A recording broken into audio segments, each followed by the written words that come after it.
So today we're going to be talking about FAST, which is a new technology that Microsoft has been working on. We like to think of it as an adaptive interface system for modern web experiences. And I'll get into what that means a little bit more as we move through the talk. But as I mentioned, my name is Rob Eisenberg. I'm a principal UX architecture and tools lead on the team. So that means my team basically builds all the core foundational technology that's part of sort of a collection of technology that we call FAST, and we build all the tooling around it. And then we also spend a lot of time with customers and partners inside of Microsoft providing UX architecture guidance for those that are building experiences on the web. This is a .NET group. So I think I should also mention that I am not part of the .NET team. So Microsoft is a very big company doing many, many different things. And so I'm actually under the Experiences and Devices group, which is the team that makes Windows and Office and Edge and Teams, Bing, News, Maps, and a bunch of other web properties. And my team specifically is very closely connected to the new Edge web browser, as well as Bing, News, Maps, Ads, and various other technology that is closely related to what we're doing on the web.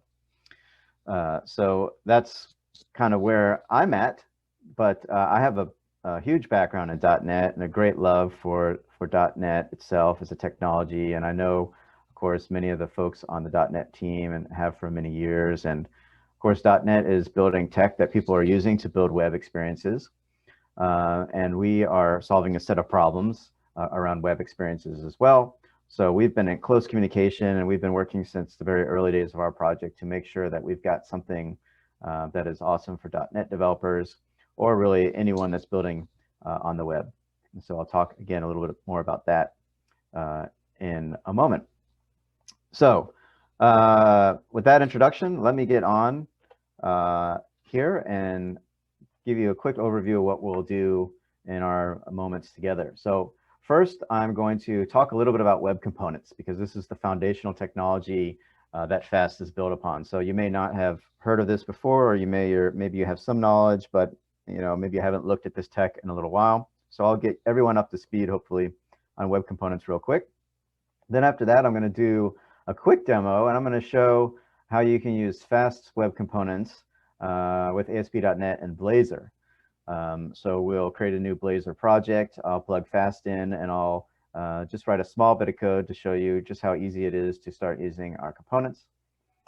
Then we'll look at the architecture of FAST, and you'll see hopefully some of the unique things that we're doing in the space, as well as how we're working with various web standards bodies. And then I'll do a second demo after that, where I will go a little bit more into demonstrating what we call this adaptive UI set of features around our technology. And then with that, we'll have some time, hopefully, for Q&A at the end. So let's get into it. So the first thing I want to talk about is web components, because what FAST boils down to is, from a technical perspective, is we're building a bunch of capabilities on top of something called web components. So what are web components? Well, web components is an umbrella term, really. And when we look at the kind of the history of the web itself, there's been several of these umbrella terms over the years. If you've been around for a little while, you may remember when everybody talked about HTML5 this and HTML5 that. And well, what is HTML5? Well, it was this umbrella term for a lot of specific small improvements to HTML. 2D Canvas was one of those big improvements, but there were a bunch of other things that kind of came under that umbrella. Another big umbrella term that's talked about today is progressive web apps, or PWAs. And so it's not just one feature, but it's really a collection of web standards that are kind of under that umbrella that really are oriented around building more native and desktop-like experiences for the web. So PWA, or progressive web app, is another umbrella term for a bunch of web standards. And then web components is the one that I'm going to talk about today, and it is an umbrella term for a bunch of web standards that effectively bring a native component model to HTML itself. So again, if you kind of look over maybe say the last 10 years of what's been happening client side on the web, there's been lots of things that we refer to as front-end frameworks. You know, the popular ones today are like Angular and React and Vue, but of course there have been things like Aurelia, Durandal, Knockout, lots, I mean, just the list goes on and on and on and on. And a lot of what these frameworks were attempting to do over the years was to basically implement some sort of component model on top of HTML, because there, you know, historically there was none. And so if you wanted to build richer experiences in the front end, you had to have some way of building reusable UI components and composing those pieces together to build larger experiences, and then putting those together to build apps. And so all these front end frameworks were sort of trying to invent a mechanism to do that.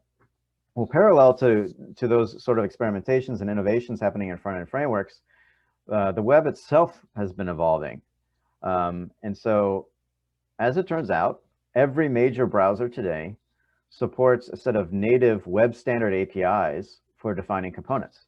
You actually don't need a front-end framework to create a reusable component on the web anymore. And so web components is that set of technologies around creating web standard reusable components. So it involves things like the ability to define a new HTML element, to give it a tag name and a class that gives it the behavior for that HTML element.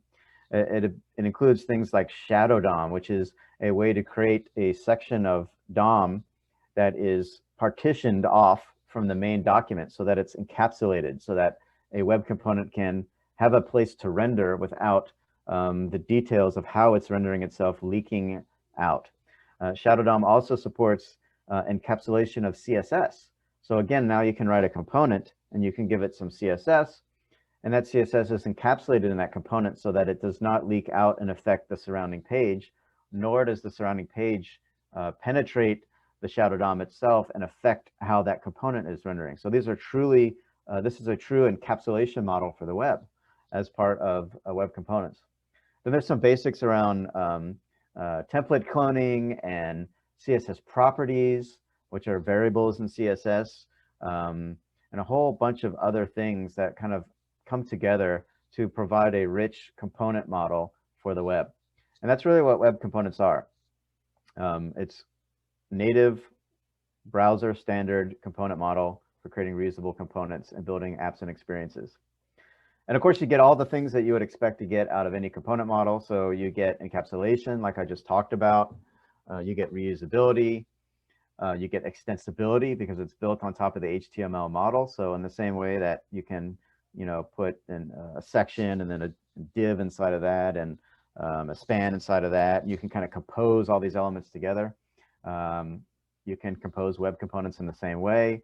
You can, of course, extend the platform with your own custom elements. So you get all these features that you expect.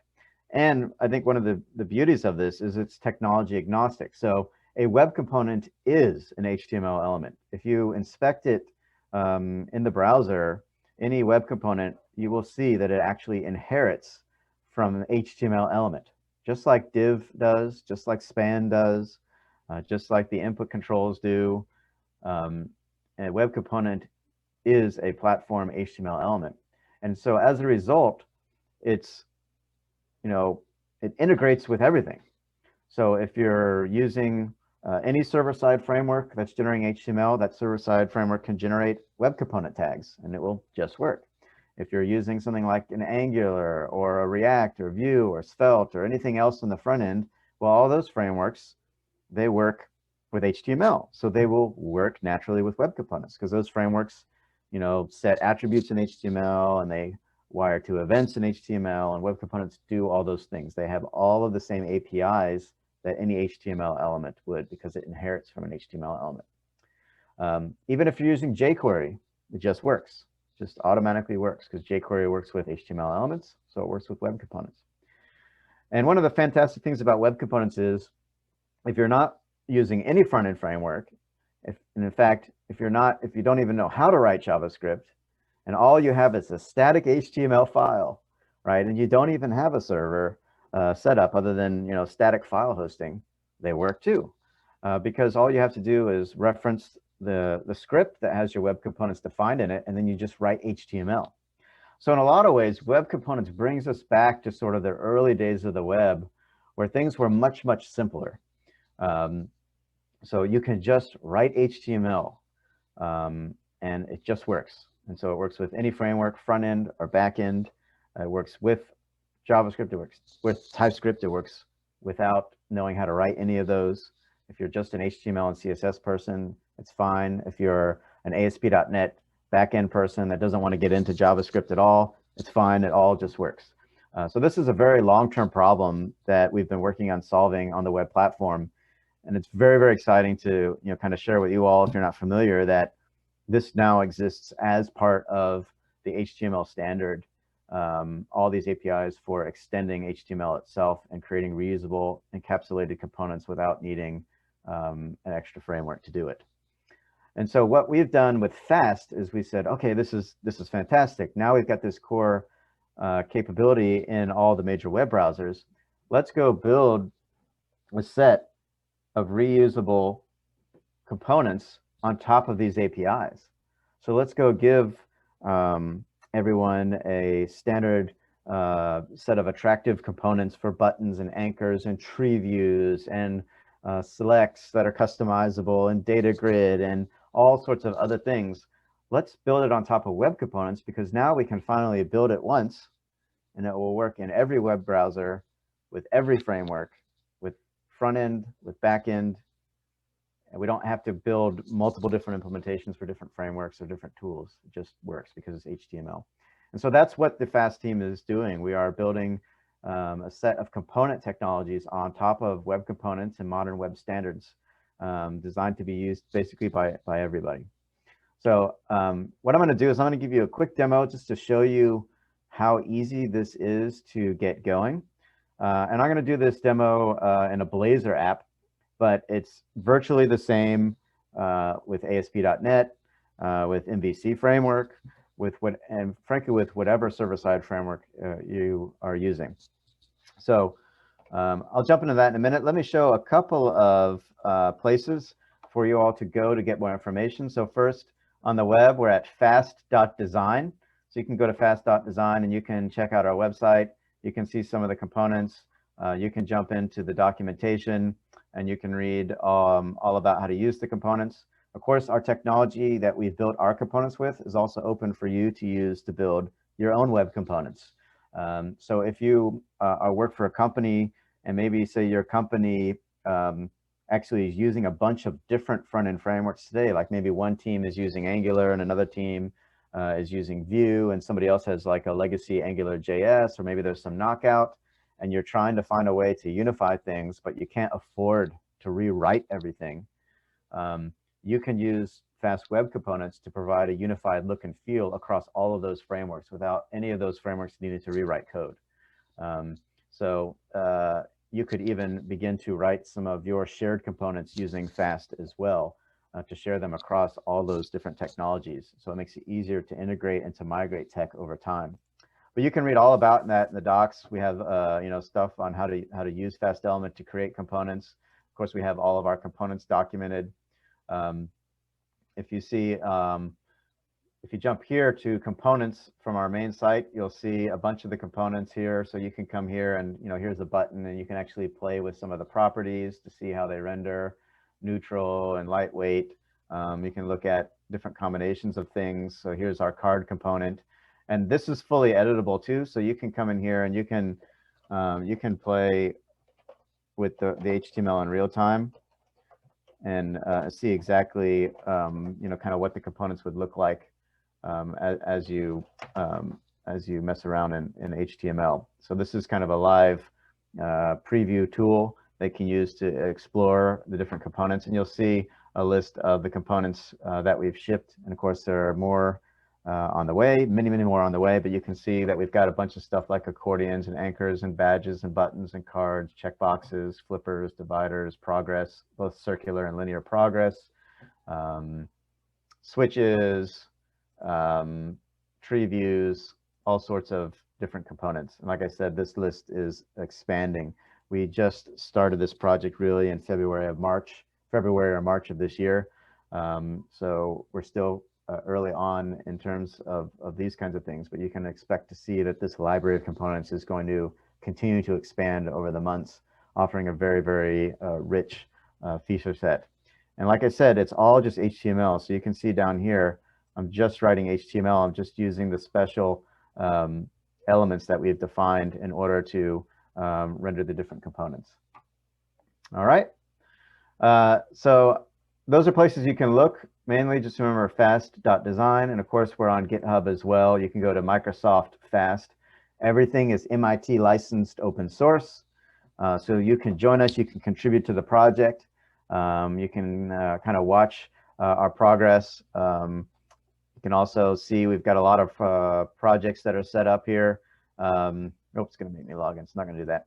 But you can see we've got a lot of different projects that are set up so you can track our progress on components that you're interested in. Everything we do, just a ton that's open and in the public. So you can watch our milestones there, our project status, our documentation, and all the component code. Everything is here and open source under MIT, which is very permissive license. So that's where you can kind of find it, learn a little bit more after the talk, dig in, and play around. All right, so let's get on to the demo. The first thing I want to do is I'm going to start at the very beginning. So I'm going to actually create a new Blazor project. Again, you could use .NET, to create an ASP.NET project or whatever you want to create. I'm going to create something for Blazor because it's kind of the most interesting from an integration standpoint. So .NET new Blazor WASM, and I'm just going to call this demo to keep it super simple. So hopefully this will spin up and get going pretty quickly. And then what I'm going to do after that. All right, great. So we can see we're in the demo folder. I'm going to go ahead and just launch it. And I'm going to launch it. I'm going to run it in watch mode so that in a minute, as I begin to make changes, things will auto refresh and we'll be able to see those changes.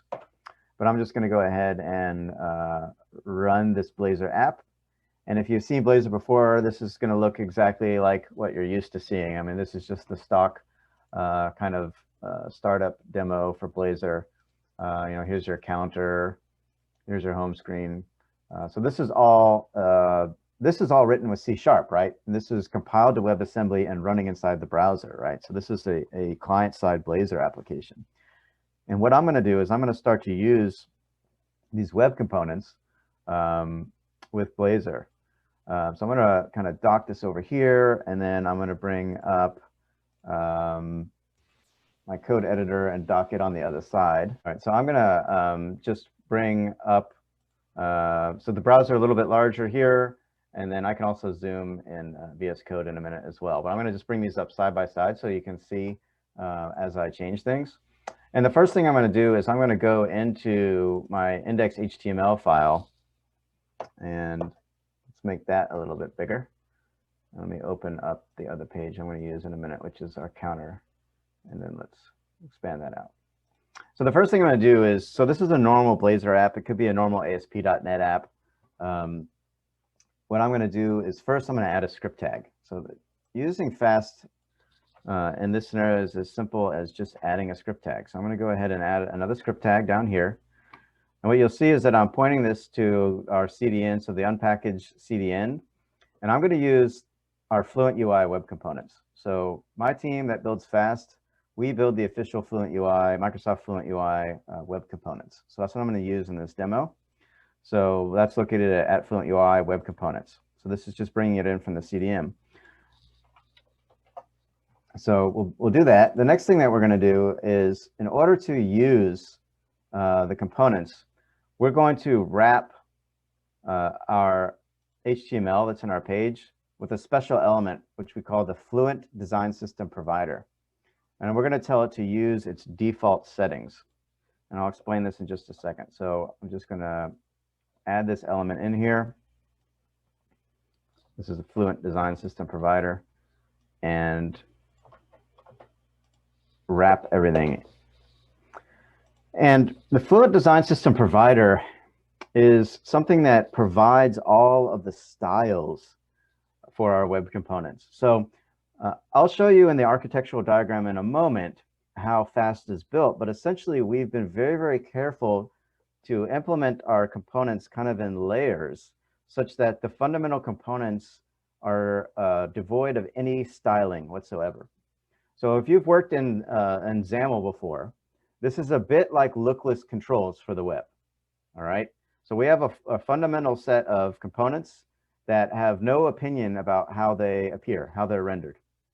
And then you bring a design system in, and this is a bit, again, if you have some XAML background, you'll liken this to resources or resource dictionaries.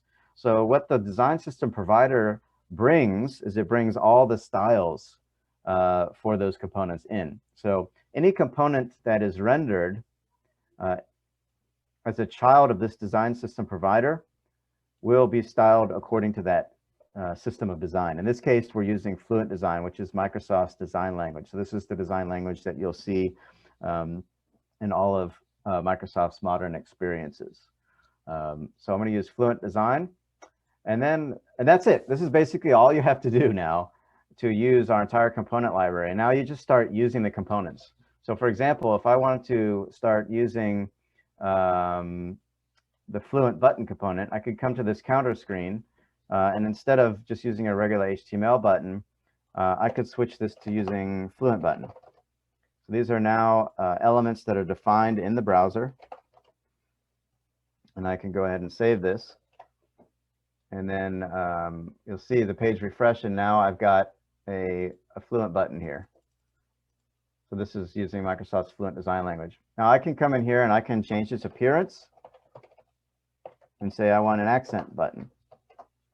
And again, you'll see now I've got an accent button.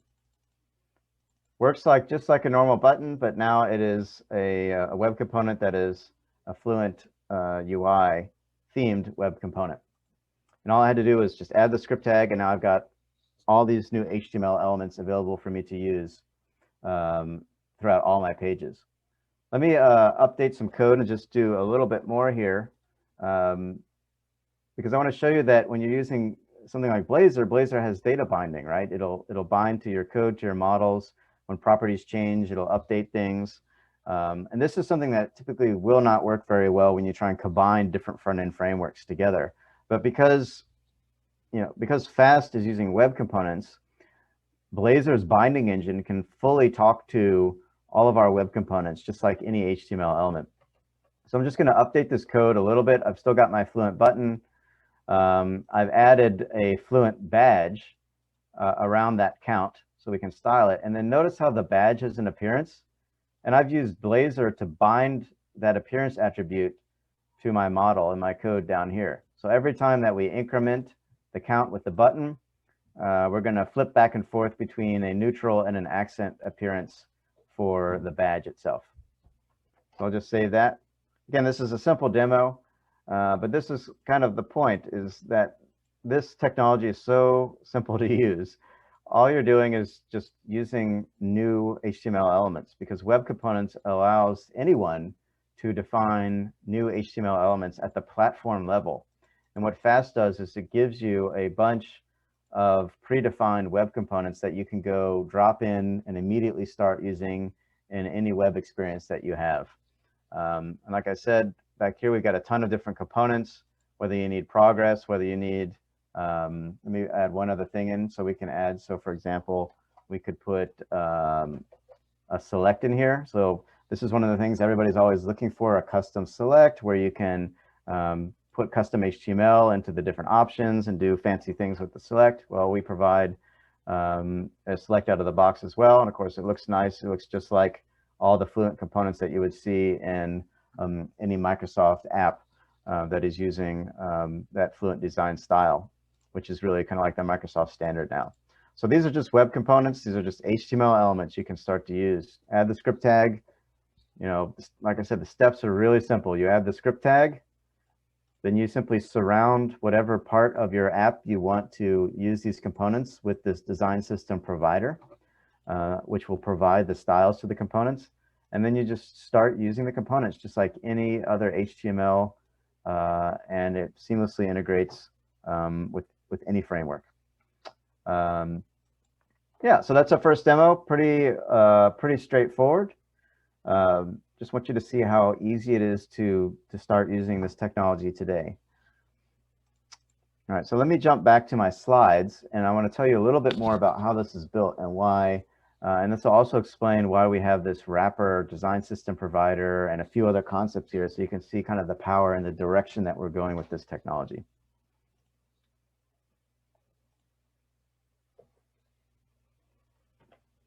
So I want to talk about the architecture of FAST itself. And what I've got on the screen here is a very high-level kind of architectural diagram of what we have built with FAST. And I'm going to take you through these layers and talk a little bit about what's happening at each layer and what the capabilities are there and why it's important. So the first thing to note is kind of what I started the talk out with, which is at the very bottom layer of FAST is the web platform itself. So everything that we're doing, all these HTML elements that you saw, they're all being created with web platform APIs. So we have not built a new front-end framework for defining components. We do not have a proprietary component model. We are literally calling custom elements.define, which is a platform API in HTML that allows us to define new HTML elements. And we're using all these features that the platform gives us: custom elements, shadow DOM, document fragments, new CSS styling capabilities, all sorts of things in order to define web components. Now, the nice thing is the platform now supports this, but it's a very low-level platform API. So if anyone attending has ever, let's say, tried to write a Windows app with C++, or using something like Win32, which is kind of like where I got my start with Windows programming back in the 90s, it took like 100 lines of code in C++ to just like show a window on the screen that said hello world, right? So the nice thing is that those Win32 APIs and C++ was super low level, highly powerful. I mean, you could do anything, but to do the most common things, it still required a ton of boilerplate code to get that set up. And so web components in the browser are kind of similar. The standards around this didn't want to pin people into a particular way of building components. Rather, the goal was to provide low-level APIs in the platform that gave everybody else the freedom to innovate on top of those APIs. So the low-level APIs are very powerful, but it comes with that side effect that building a hello world web component ends up actually being quite a lot of code, even for the most basic scenario, to build something that's production quality. And so that's just not the kind of thing that you want to keep writing that kind of boilerplate over and over and over again. And so as we started to build web components, we began to factor out the common pieces into a shared library, which we call FAST elements. So that's the first layer that is actually part of FAST that we build on top of the web platform itself. And this is something called FAST element, which allows us to define web components with a very small amount of code. And it adds on a series of standards or best practices, if you will, around building web components. So it handles creating shadow DOM for encapsulation. It automatically associates styles. It has an observation system that does highly efficient internal rendering, lots of different little pieces inside of there. FAST element effectively does what every front-end framework does, but it does it on top of the web component standard. As a result, it means we're not reinventing the wheel. We are not replacing anything that's in the browser. We're not providing alternatives for anything that is a standard. We're not trying to implement a new component model. Instead, we're using what's there. But it adds the little bits of missing pieces in order to have a more ergonomic experience building web components.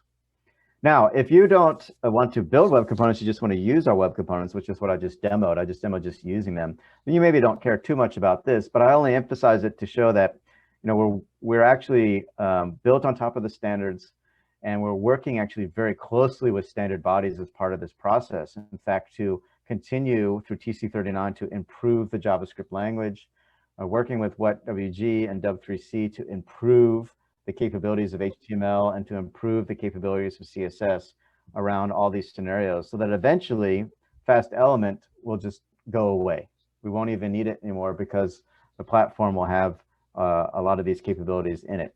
So we're only adding the little bits that are not defined in web components today in order to make things efficient and fast to write. Now, the next layer up is something we call Fast Foundation. And we've been working on Fast Foundation, again, in close collaboration with the YCG Open UI group and the W3C CSS working group. And what happens in Fast Foundation is we've gone, and this is where we've implemented those kind of lookless components. So this is where you'll find button and tree view and select and anchor and dialogue and all these components, but you won't find a shred of CSS anywhere in there. All these components in our foundation are effectively lookless. Instead, they implement their structures, accessibility, keyboard navigation, state management, and all the pieces except for a particular styling of those components. And then also inside of Foundation, we have a set of building blocks that allow us to construct design systems, right? So a design system is something like Fluent UI, or Google has a material design. Bootstrap is a design system. For example, Lightning is a design system from Salesforce. So different companies have different design languages or design systems that is that systematic explanation or specification for how components should look. You know, when you are on Windows, buttons look a certain way. When you're on Android, buttons look a certain way. When you're in a Salesforce experience, buttons look a certain way. So that's part of the design language. And so what we did in Fast Foundation is we actually looked across all these different design systems and design languages, and we created a set of building blocks that allows you to construct design systems. So using Fast, we can not only build components, but we can build design systems. So it's actually possible to implement Fluent UI from our foundation. It's possible to implement material design. It's possible to implement Bootstrap even out of Fast Foundation because it has these like Lego pieces that you can stick together to create a particular design language. So you can see how we're kind of tiering up the stack from the platform to making more efficient components. But now we've got a standard collection of components, but without opinions on style, and a set of building blocks for how to construct these design systems. And then finally at the top, our team ships two particular design systems. We ship Fluent UI, which I just showed you, which takes all those pieces in Foundation and then connects them together to express Microsoft's Fluent UI design language. And then we also have a separate design system that we published called Fast Frame, which is something that just our team has built as a unique exploration into design systems with the attempt of creating a highly configurable, highly customizable design system for the industry. So those are two that we ship now. But of course, we hope the community will get involved because it's quite possible to implement material design, Lightning design, and other design systems in the same way that we've implemented these two. And you can do it without having to rebuild all the components because the base components are in Foundation. So you don't have to worry about state management or keyboard navigation or accessibility or the structures of the components themselves. That's all been handled. So you basically just need to supply more or less the CSS that corresponds to each of these components and package it up and you're done. So this is a bit about fast architecture, and the power that we get from this is that we're able to build highly efficient components. We're able to build them in such a way that they work with every server-side and every client-side framework, or even without a framework, even without people people that don't want to write JavaScript or can't write JavaScript, whether they're HTML experts or JavaScript experts or using Blazor, or it doesn't matter. They work everywhere. And then we're able to separate the final styling and design of the components from all the behaviors and the state management and everything else, so that we can rapidly create new ways of visually presenting these components and rapidly evolve how any of these design systems renders. And so, the name Fast is really was chosen around this idea of being highly productive. So, you pick up the components and you just use them. If you want to change the way they look, this Fast Foundation has this design system language that things are built on, and it's highly adaptive, and you don't have to go write a ton of CSS to modify things, and I'll show you that in just a minute. That's an adaptive UI piece that we have. But you can pick it up, you can drop them in with anything, you can start using them, and you can begin to be productive building highly accessible and high quality experiences with these components right away. So let me give you a second demo. This one's going to be leveraging adaptive UI, and in this case, I'm going to show you how, because our components are built on this concept of a design system, I can actually manipulate the design system at runtime to drastically change how the components look. So for this, I'm going to show you something on StackBlitz, and I'll make this bigger. Let's see if I can get it a little bit bigger here. And I will, you can see the URL. It's under stackblitz.com, edit Fluent Web Components. And you can play with this yourself. But what you can see on the left-hand side is just a bunch of HTML. Here's our Fluent Design System provider. Then you see we've got accordions, we've got all different components. So basically, we've got a showcase of a bunch of different components here. So you can see accordions here, anchors, different appearances for the anchors, badges, buttons, cards, checkbox, flippers, menus, progress, linear and circular, radios, radio groups, our select component in here, sliders, of course, switches, tabs. All these things come out of the box. This is what we have today, but it's a subset of what we're planning, of course, previews, etc. Now, what you're seeing is the standard design system. Right here, for example, you see Fluent Design System Provider use defaults. But I've created my own little web component called Design Property Panel, which you're seeing off to the side. So I can show you what I mean when I talk about adaptive UI. Because all the components are built on this foundation that I talked about, they all connect into a set of adaptive capabilities that all the components have in both of our component libraries. And so I can start to change how these components look. If I'm building an app, but this doesn't match my brand, I can come in here and I can change the colors of anything really easily. So, maybe I've got this kind of reddish brand, right? And you can see that everything will adapt to that.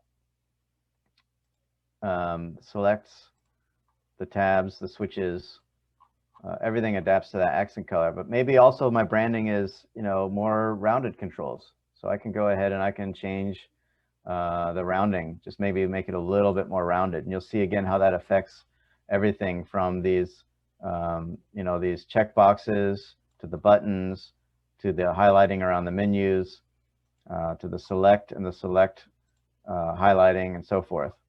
But I can also do other things that are quite interesting. For example, I can change the luminosity of the system. So I can go to a dark mode.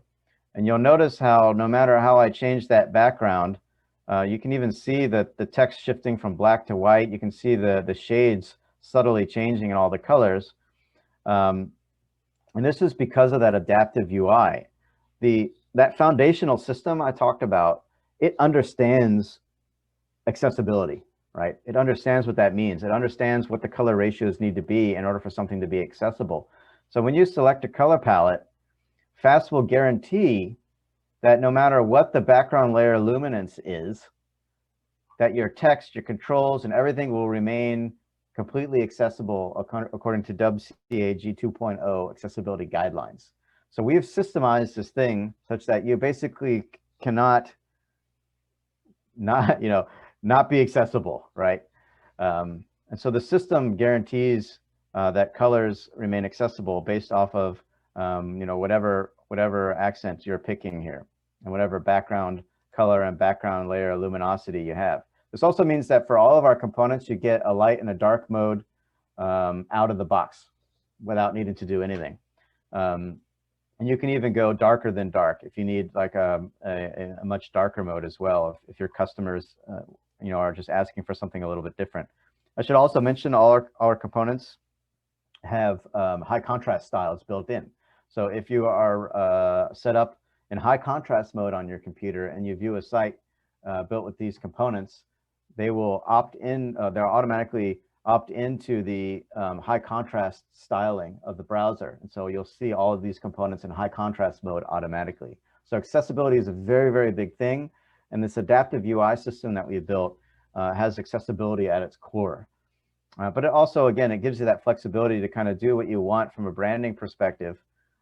If you have a different colors, maybe you want to automatically change the density of the controls based off of whether you're on desktop or mobile, right? Maybe you just need buttons that are a little bit less dense, right? So I can go ahead and change the density of the entire system here. You can see that, you can see how all the controls kind of respond to that.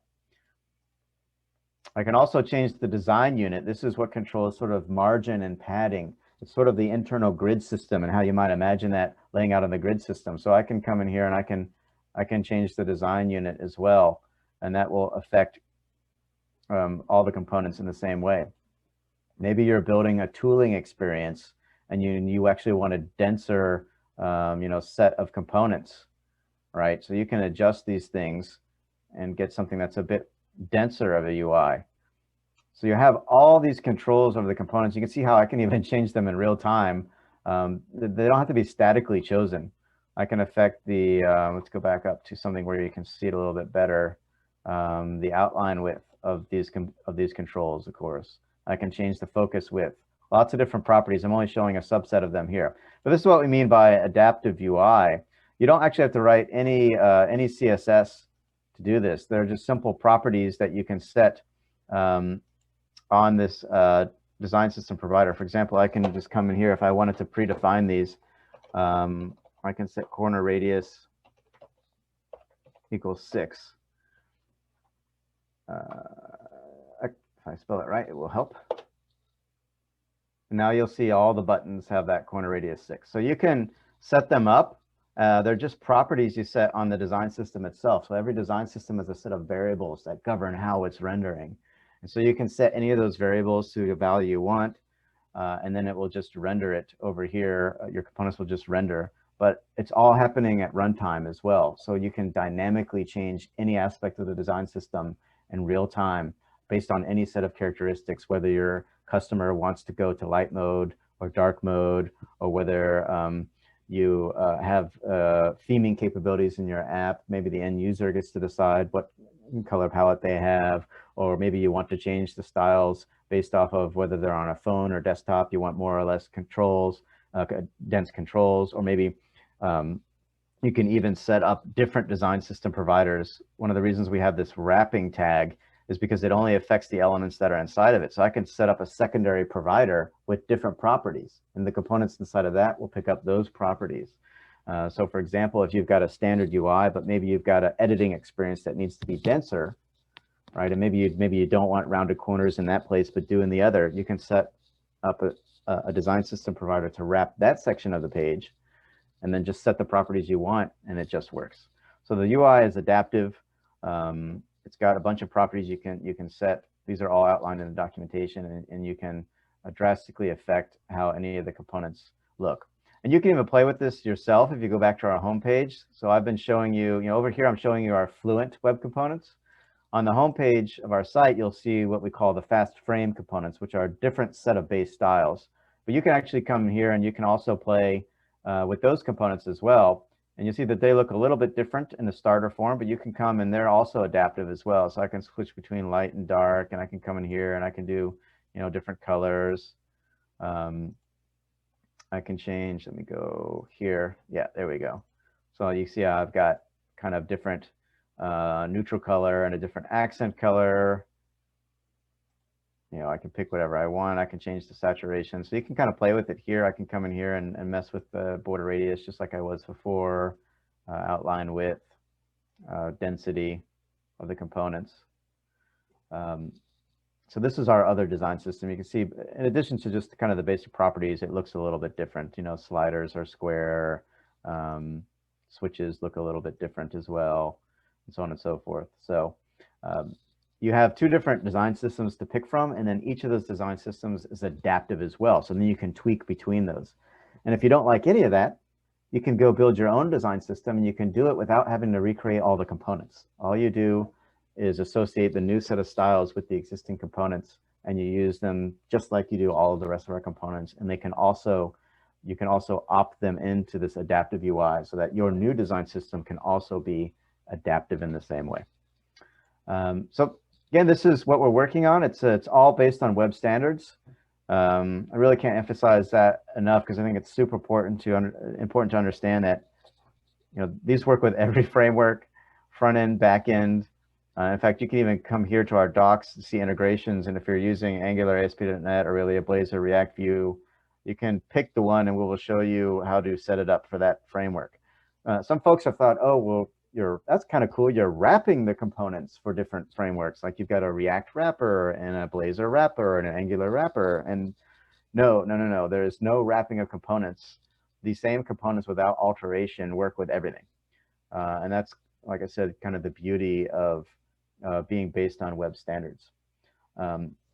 So that was the adaptive UI demo. Hopefully it gives you some ideas about the power and flexibility of the system in terms of the visual presentation of it, and also give you a chance to see some of the components that we've already shipped. Of course, we'll be shipping many more components. We have a data grid we're working on. We've got a carousel that's being worked on. We've got disclosure component that's being worked on. We've got split button that's being worked on. So I expect those 3 or 4, and there's some others, will be shipping in the near future. And then we've got a huge backlog of dozens of components that we plan to ship on this platform and make available using this system that we've built. And of course, Microsoft is invested not just in building these, but using these. So we're using these in a variety of our own products now and in the future. There's a lot that's ongoing to begin adopting this inside the company across dozens and dozens of groups.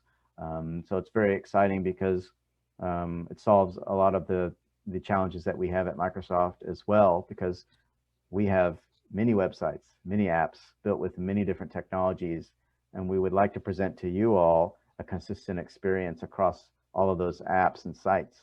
And so this is an enabler technology to allow us to do it, and we're doing this in open source and working closely with the web standards and with you all, the community, to make sure that this allows you to have the same capabilities that we have. So as I mentioned, we really just kicked this off late February, early March. So we're still kind of at the beginning of this effort, but I think we've made tremendous progress. I'm really excited about what we're doing, and definitely expect to see lots more cool stuff, especially coming into next year. We've got some pretty cool plans in the works. So hope you'll check it out, try it out, keep an eye on what we're doing. And if you're inclined, we'd love to also have you join us in the open source side of things, because we work greatly with the community. We have community members that are building some of the new components, and of course, bug fixes and improvements and all that kind of stuff have been coming from the community. So it's been great to see that project grow. I think we're up to somewhere between 5,000 and 6,000 stars in just a couple of months. So it's growing great as an open source project too.